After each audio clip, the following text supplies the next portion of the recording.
Okay. Well, as I was listening to Bob and Lee give their presentations, my mind was kind of buzzing. Like, okay, so how can I spin this in some interesting directions? Because I think this is a really interesting topic. I've been involved in, I guess I could throw this slide up. I've been involved in remote sensing and agricultural applications for much of the last 20 years or so. And I've seen a lot of things change during that period of time. So when I was a grad student at the University of Nebraska, I got involved in some ecological work. So yeah, so I'm an odd person here. I'm in the Department of Animal Science, but I'm the plant guy in the Animal Science Department, and I do a lot of work with plants and plant ecology, and I'm working in agriculture for all of my professional career.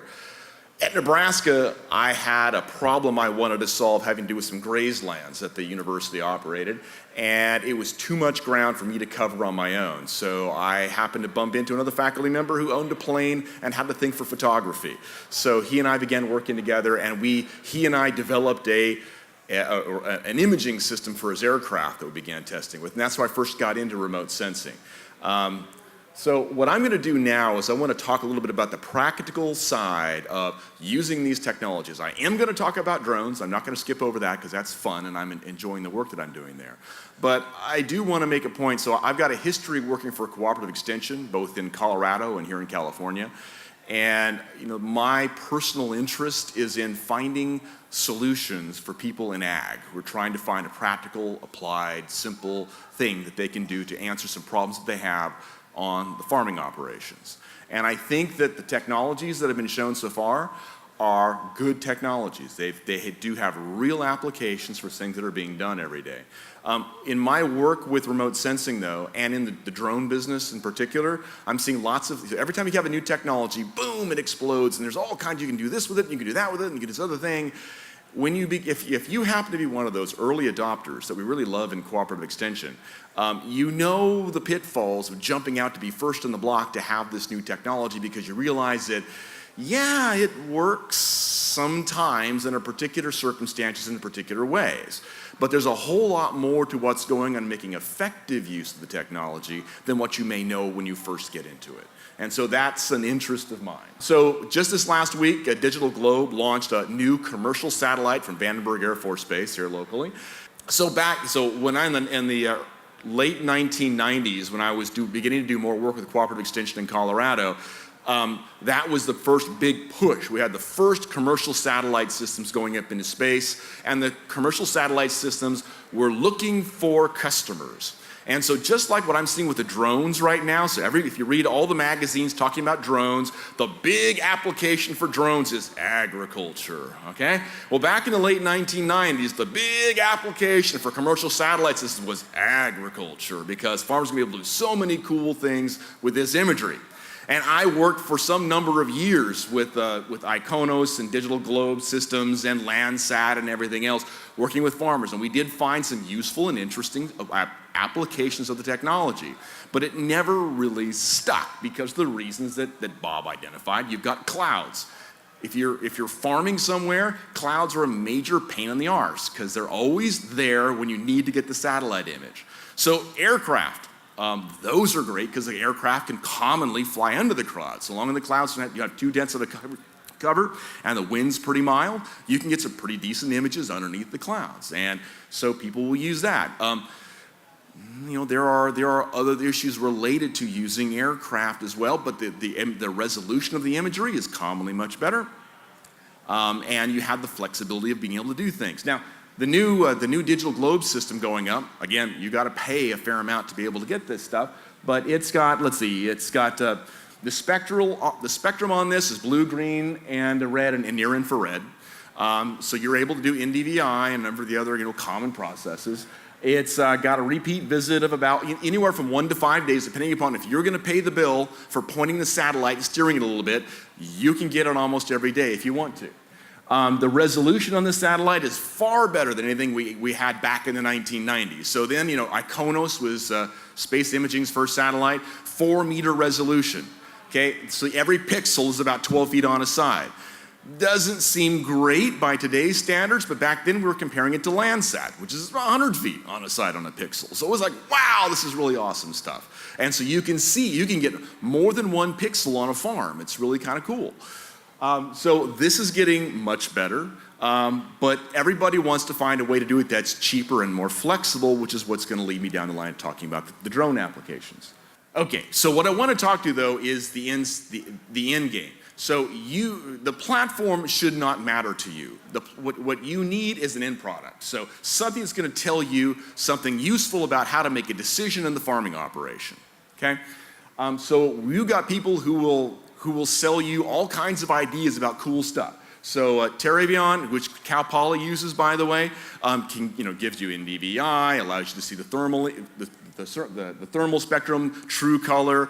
That's all neat stuff. But the question is, which of these things is useful for me here? And what we currently have now in our present technologies, the imaging systems have gotten a lot better in the last 20, 25 years. Okay, when I got into remote sensing with my pilot friend at the University of Nebraska, we were taking pictures we were having developed down at Walgreens and near-infrared slides we were getting developed, and we were scanning them to get them into the computer. Now we've got all that stuff and it goes much more smoothly than it ever did before. So we've got more spectra available. So I'll talk about in a couple of minutes our HYPERSPECTRAL system we're using at Cal Poly in our Vineyard study, which is neat. On most systems, you can get at least 4 bands commonly. Our HYPERSPECTRAL system, we can get 120 bands to play with.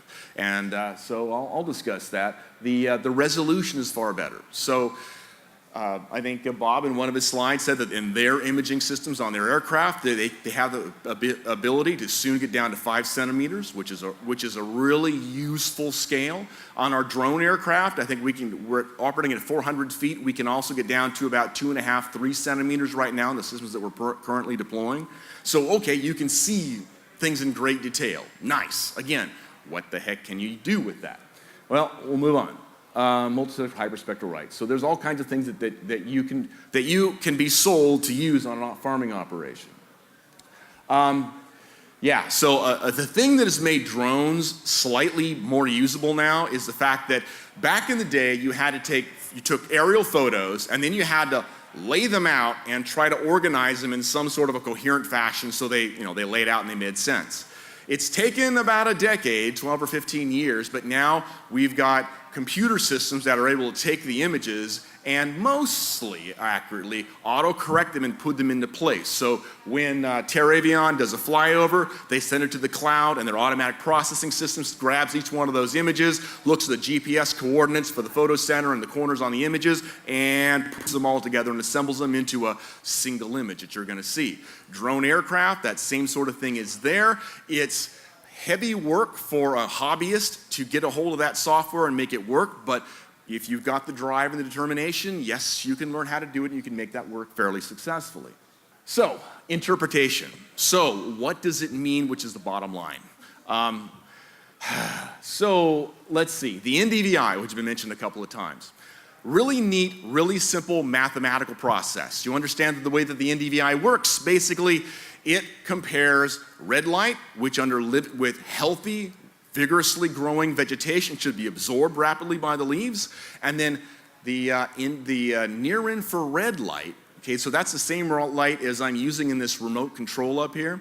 That light, it just so happens that we discovered back in World War II that in living vegetation reflects near-infrared light really intensely. So understanding that healthy vegetation should reflect strongly in near-infrared and really weakly in the red band, they came up with a simple equation that basically gave you a value of -1 to 1. And if it was close to 1, the vegetation was really vigorous. And if it was a lot less than that, then it wasn't growing so well. And that was a simple, easy calculation they could even do on computers back in 1972. So it worked pretty well. What I see now, so that's the easy one that everybody uses. The question is, what does NDVI mean exactly? What is it telling you? And I see NDVI used for lots of things, for estimating biomass, to determining some measure of crop quality, to determining canopy cover, and lots of other things. And NDVI does a really good job of discriminating between vigorous growing vegetation and other stuff. Okay, so we can pull out of a scene and identify where the dense vegetation that's actively growing is green is located. It does that really well, and I use it a lot for a lot of the processes that I do. One of my first steps is use an NDVI screen to filter everything else out except for the vegetation. Then I focus on working with the plants. But a lot of the other things that it does only kind of so-so. I mean, you go back into if you were to get bored and go into the research and all the papers published in the last 25 years on remote sensing and the use of NDVI, they have attempted to correlate it to almost everything related to crop production and plant growth. And it correlates some days okay and some days not well, and there's a lot of reasons why, which I won't take time to kill today. But there are explanations for why it works and why it doesn't. NDVI is fine, so it does some basic things. It can tell you in a field where you've got the densest, most vigorous vegetation and where you don't. In farming, that's a useful bit of information. Now, what we want to go to is what's the next bit of useful information we can get out of this? Can I learn something about, let's see, Bob was mentioning, say, disease and pests in the field, okay? What everybody is working hard at, and I know that the researchers are pushing this hard, is okay, so can you tell me what pest it is or what disease it is and where and what level of development the disease is in? No, not yet, not for most for sure. What most of the systems that you can see now can tell you is where there is some kind of stress occurring in the field. What do you have to do? Go scout it yourself. Or if you're using a management company, have them a PCA out there to go look at it. But that's where we are with the technology, because so far there are very few systems that have shown to be very robust in correctly discriminating between, say, nitrogen stress and a leaf psyllid or something else that could be causing a response in the plant that looks fairly similar. And so we're still trying to tease that apart. There are some fundamental problems of physics that have not been resolved in the world of remote sensing, and this is why the technology is still not as good as we'd like. It is possible in the lab to take a plant, a strawberry, a grapevine, separate everything else from it and just image the leaves on the plant, and you can tell lots of things that are going on in the plant. Our difficulty is when the plant is out in the field, the imaging sensor is looking at more than just the leaf. It's looking at the stem, it's looking at the soil, it's looking at the dust particles that have settled on it from the last couple of days. It's the information being collected is not just about the plant, it's proving really hard to distinguish among these things. So this is the work that's been going on in universities for the last 20 or 30 years, all trying to nail this stuff down. There are some things that are showing some promise, and I'm hoping in the next year or two, or maybe the next decade, we'll actually have some really nice breakthroughs in these areas, but we're all still pushing on it. So I got back to where I began. We get identification of areas in the field that are different. Sometimes an NDVI is helpful for that, but I'll tell you what, a lot of times, looking at a good color image, you can see almost as much stuff in there as you can see with an NDVI or a thermal image or anything else. Just a nice color image will often show you many things of interest that's happening in the field. These other technologies do have value, but what I'm hoping that my cooperative extension friends are going to start getting into, starting to do some workshops and programs on explaining which of these tools are most effective and when and how most effectively to use them as we get better with it. I'm going to jump off now to talk about Cal Poly's project. So we've got a project right now that so one step back, so Cal Poly, our aerospace engineering program got into drones about 3 years ago. So they've got a lab on campus where students are taught and trained how to design, manufacture, and do all the work in using drones. Their problem, I didn't realize, but I happened to walk over there one afternoon because I've been really I wanted to get a drone. And because I wanted to use it with crops at Poly and some of our grassland areas. So I walked over to aerospace and said, look, before I go buy my own, I just want to know, is there anybody over here in your shop that's actually working with UAVs? And they're like, well, yeah, go see Rob McDonald down the hall. So I went and saw Rob, and Rob's like, I said, so Rob, what are you guys doing? Well, we're building lots of drones. Cool. What are you using them for? Well, that's the problem. We can build the snot out of an aircraft, but we don't really know how people want to use them. I said, okay, tell you what, I've got about 6 dozen of them, so why don't we get together? So aerospace formed this, what they are now calling their Unmanned Flight Initiative. And so that is, aerospace is working to provide aircraft for doing science and other production work on campus so other students and faculty can use it. Our first project out of this program was doing a vineyard project where our interest is in using a hyperspectral imaging system to try and detect evidences of moisture stress in vineyards for the purpose of, down the road, beginning to more finely control and manipulate irrigation systems in vineyards.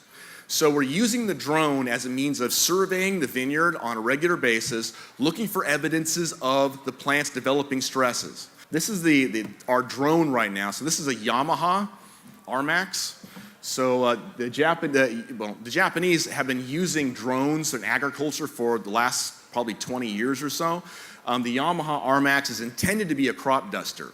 So it's capable of lifting a 50-pound payload. So it's kind of a beast of a machine. And anyway, so we're using it in this particular project because this fancy hyperspectral imaging system that we're using weighs about 15 pounds. You can't really put it on a light hobby store drone. So this machine is lifting our big camera system, and we're using that for flying the vineyard and collecting data on what's going on. So this is one of the image sets that we got that we returned from the drone. You can't see the details very well because I backed it up to see this 12-acre vineyard over at Choro Creek Ranch. This is the system that we're using. Corning bought out a company that was building equipment for the military, and so this is their hyperspectral imager, which doesn't matter. My students are doing the field work, so they're doing pressure bombs. So we're doing about 45 pressure bombs a day in the 12-acre vineyard, looking for variations across the vineyard. I got lucky. I wanted to go try and talk the vineyard folks at Cal Poly in our new department to turn the water off to some of their sections. They weren't really keen about it, but what they were able to find was this 12-acre vineyard where the well had gone dry 2 years ago. So I was like, okay, I want to find plant stress. Well, this will do. So we're working in this currently dry vineyard just to get the bugs worked out of our system. So we're using the drone aircraft to go through and help us with the monitoring on this vineyard operation. What I'm learning about drones so far, and so we've got the RMAX, we've got a second electric helicopter that we're going to have online in the next couple of weeks, and then we've also got a military spec Puma, which is basically it's a glider with an engine on it, and so all of these aircraft can fly for more than an hour. They are capable of carrying a variety of payloads. I am working with aerospace. I've learned a lot of things about drones. One is they're not simple. They take a lot of time and energy to work on them. I completely agree with what Bob was saying that, well, you could use a drone, but it's going to be a lot of hassle. Some people live on that kind of hassle, and you can get some good, useful imagery out of hobby store drones. But if you're going to be farming several hundred acres, a small drone is going to be a challenge to work with. The machines that we have right now all cost about $150,000 a piece. Even those fancy high-end primo machines require constant feeding and attention and care. So they take a lot of time. Collecting the imagery is fine. Then you need to organize the imagery, lay it out, geo-reference it, so it requires a GIS system. There's a lot of things that go into it. I like it, and anybody who has an interest in learning how to do these things, there are an increasing number of ways that you can learn how to develop some skill in doing this stuff. The question is, if you are farming now, it's nice to have a couple of teenagers who want to learn it, because I'll tell you that a lot of it is time-consuming to get through. But the drones, I think, have a lot of possibility, especially when we get to the place where the FAA will eventually, hopefully, allow these robot aircraft to fly out of visual range. So right now, the rules require that any drone being operated must be seen by the operator. That's a limitation if you're trying to cover hundreds of acres or you're on a hilly terrain. So those things will change as time goes on. The drones, I think, are going to show themselves to be very valuable machines in particular applications, but I think there's going to be a value in agriculture for satellite systems, for manned aircraft, and for drones. In the future, we'll see how all of those different systems are going to integrate together, but I'm much more concerned about the information coming out and how we're going to deal with that. Hey, Mark, can you explain what hyperspectral is? Yes. And can you explain why you want to use hyperspectral and the difference between multispectral and hyperspectral, please? Will do. All right, so remote sensing is about So let's see, we'll talk about what's called passive remote sensing, and that is using light that's already ambient in the environment and collecting that light as a camera would. And let's see, when light reflects the camera, so you guys are used to seeing photos that you take on your cell phone, the intensity of the light has to do with the amount of photons in that particular wavelength that hit the camera. What that tells you is that the thing in the environment that is reflecting that light back at you has particular properties. So for plants, we expect a living, healthy plant to not reflect hardly any red light because that's what the plant's using for photosynthesis. So red is almost absent. So that's one band. Then we've got the green, I've talked about the near-infrared band, which plants reflect very vigorously. So now we've got a more than one spectra. So each one of these bands that I described is a spectra of light in the electromagnetic spectrum. So we've got systems that are keyed in on one or two or three different spectra of light.